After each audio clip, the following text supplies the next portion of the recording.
दिनों से पत्रकारों का आंदोलन जारी है। जिला अधिकारी कार्यालय के सामने पत्रकार धरनारत हैं। वो धरना के माध्यम से बताने का काम करेंगे निर्दोष पत्रकारों को जिला प्रशासन ने आज भी जेल में रखा है। उनकी रिहाई को लेकर खास तौर पे सही घटनाक्रम उजागर हो।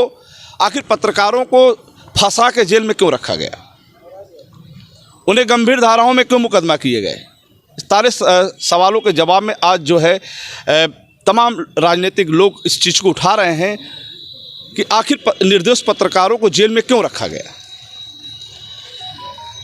आज बुधवार के दिन पूर्व विधायक राम इकबाल सिंह पत्रकारों के धरने में शामिल हुए हैं। अभी उन्होंने जिला प्रशासन को टारगेट पे लिया और कहा कि आज जो जिला प्रशासन ने जिस तरीके से पत्रकारों को फंसा के जेल में रखने का काम किया, अब तक इतिहास में ऐसा नहीं हुआ। आइए हम बात करते हैं राम इकबाल जी से कि आज धरना स्थल पर हैं, खासतौर पे पत्रकारों के समर्थन में क्या है उनकी राय।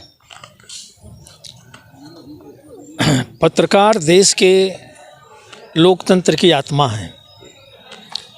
मीडिया चौथा खंभा है भारतीय लोकतंत्र की और दुनिया का सबसे बड़ा लोकतंत्र है ये।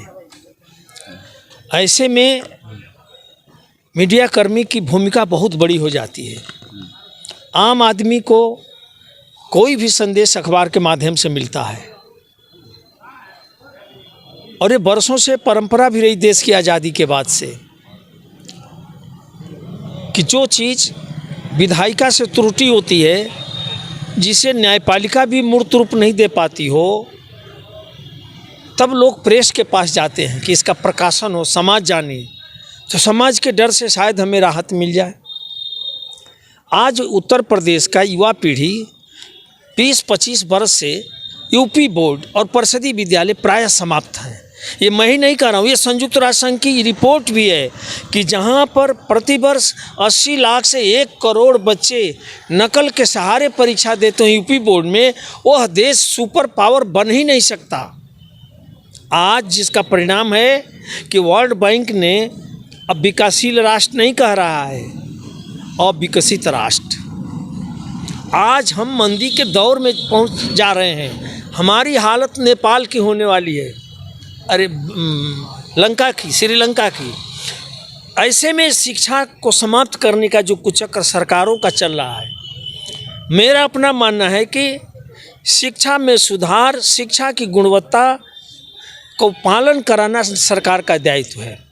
हम लोग भी इसी गांव में पढ़े और लकड़ी की पटरी पर पढ़ते थे हम लोग, लेकिन आज भी आप पूछिए तो 40 तक पहाड़ा याद है। क्या कारण है?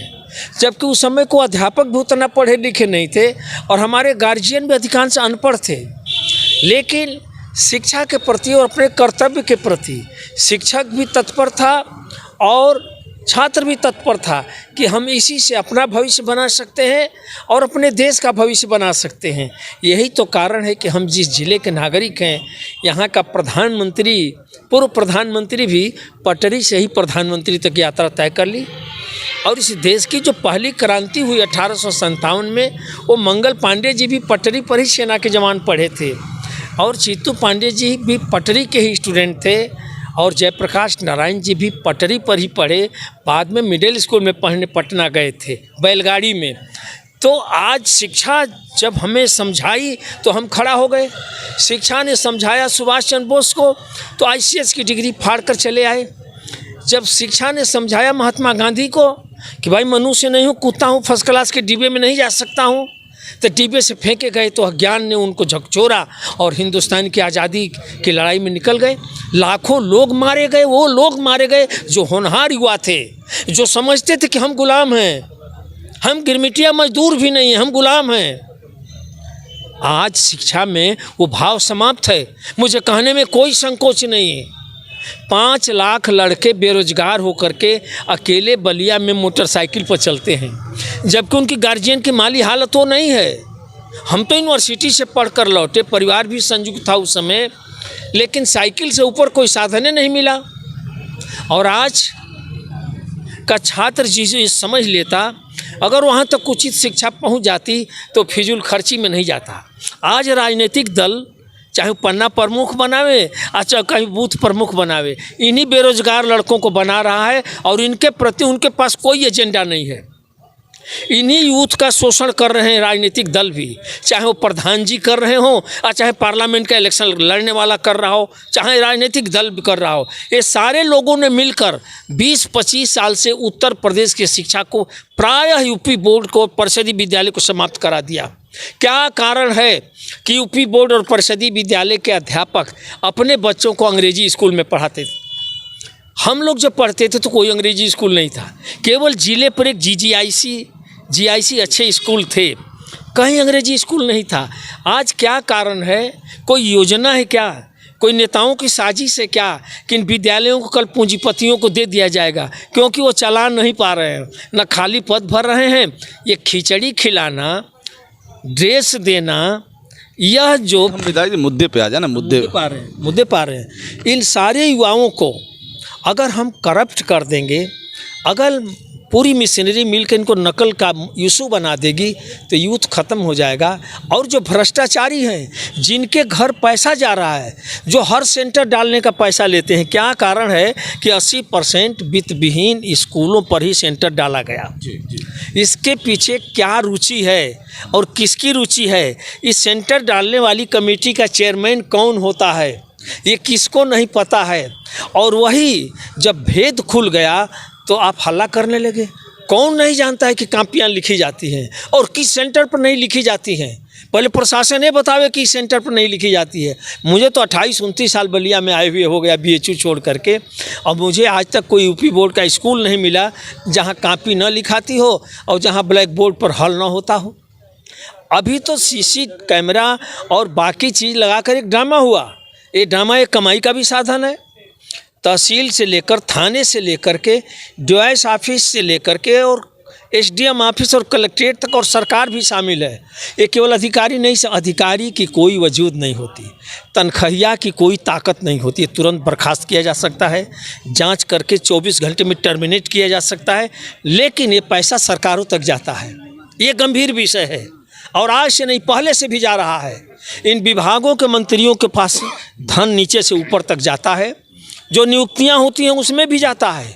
यही कारण है कि यह लाखों रुपया की कमाई एक अधिकारी की हो जाती है सेंटर और नकल के नाम पर। और तो और जनरेटर के नाम पर लूट होता है और जनरेटर ख़राब लगा दिया जाता है। बिजली नहीं रहेगी तो सीसी कैमरा नहीं चलेगा, उस पर प्लास्टिक बांध दिया जाता है। ये सबको पता है, कौन देखने जा रहा है? यह पूरा भ्रष्टाचारी तंत्र हो गया है। यह भ्रष्टाचारी मिलकर एक सच्चे पत्रकारों को, जिन्होंने जान की बाजी लगाकर लोकतंत्र की और शिक्षा विभाग की और छात्रों की मदद करने की कोशिश की और गार्जियन के चेहरे पर मुस्कुराहट लाने के प्रयास किया, उसे ही उल्टे जेल में डाल करके गिरफ्तार करके पूछा जा रहा है कि इसके सूत्र क्या है। मैं तो आज तक पत्रकारिता है, खोजी पत्रकारिता है, अगर सूत्र बता देंगे तो कैसे काम चलेगा? अगर सूत्र कोई बता दे कि अमेरिका की नाटो सेना जा कर के लड़ रही है, ये देश कौन बता सकता है कि नाटो सेना जाकर यूक्रेन में लड़ रही है, हथियार दे रहे हैं? वो तो नहीं स्वीकार कर रहे हैं। लेकिन दुर्भाग्य है कि जिन पत्रकारों को सम्मानित करना चाहिए, अवार्ड देना चाहिए, उनको गले लगाना चाहिए, उनको जगह जगह बलिया में स्वागत होना चाहिए चौराहों पर, आज उन्हें जेल में डाला गया है। क्या ये अंग्रेजी हुकूमत है? बुलडोज़र वाले बाबा को थोड़ा विचार करना चाहिए। हर जगह बुलडोज़र नहीं चलता है, ये ज़िंदगी का सवाल है। क्योंकि आप तो नहीं, वो तो नहीं भी पढ़ेंगे तो उनके पास बहुत कुछ हो गया, लेकिन एक गरीब के आँख के आंसू ही नहीं है बच्चा, वो उसका भविष्य है, खानदान बदलने का तंत्र है और अपनी ज़िंदगी खूबसूरत चलाकर देश को ताकत दे सके, यह एक खूबसूरत व्यवस्था है। इसको अच्छे से अच्छे रूप से चल सके, इसके खामियों पर जब इंगित किया पत्रकार ने, जो पत्रकारिता का यही असली धर्म है, जब बुराइयों को इंगित किया तो जेल में डाल दिया गया। आखिर सरकार क्या कर रही है? सरकार की आंख में तेजाब पड़ा है क्या? सरकार क्यों नहीं पत्रकारों को रिहा करती? क्यों नहीं अपने अधिकारियों पर कार्रवाई करती? ये तो सामान्य सी बात है। इसका मतलब साफ है कि बुलडोज़र चलाते चलाते घमंड और अहंकार आ गया है, और जहाँ घमंड और अहंकार आता है वो व्यवस्था ध्वस्त जरूर होती है, थोड़ी टाइम ज़रूर लगता है। ये सरकार बनते ही अपराध भी बढ़े हैं, नकल भी युद्ध स्तर पर बढ़ा और अधिकारियों का और सरकार का घमंड भी बढ़ा। मुझे पूरी उम्मीद है कि यह निश्चित रूप से कल अपने लिए खाई खोद रहे हैं ये लोग। जनता इसको अपनी आंखों से देख रही है और इस आंदोलन में हमारे जैसे राजनीति के कार्यकर्ता हम बात करेंगे। पार्टी में भी सब लोग शामिल हों, सब लोग शामिल हैं भी, पूरा समर्थन है, पूरा जिला शामिल है। बलिया की आवाज़ जो दबाने की कोशिश करेगा शायद उसका तंबू उखड़ जाएगा, पक्का है। बहुत बहुत धन्यवाद। राम इकबाल सिंह ने कहा कि बलिया की आवाज़ जो दाबने का कोशिश करेगा उसकी तंबू उखड़ जाएगी। जिला प्रशासन से सीधा लड़ाई अब पूर्व विधायक राम इकबाल सिंह लड़ेंगे पत्रकारों के रिहाई को लेकर। अब पत्रकारों को जो साथ जो अन्याय हो रहा है उसकी मांग को लेकर विगत कई दिनों से जिला अधिकारी कार्यालय के सामने पत्रकार धरना दे रहे हैं और अभी तक शासन और प्रशासन डिसीजन नहीं ले पा रहा है कि आखिर हमें करना क्या है। वहीं पत्रकारों की मांग है कि तत्काल जांच की जाए और जांच में जो भी दोषी पत्रकार उनकी रिहाई की जाए। अब क्या होगा आगे ये तो वक्त बताएगा। फिलहाल फिर हम आपसे जुड़ेंगे। बस इतना ही। नमस्कार।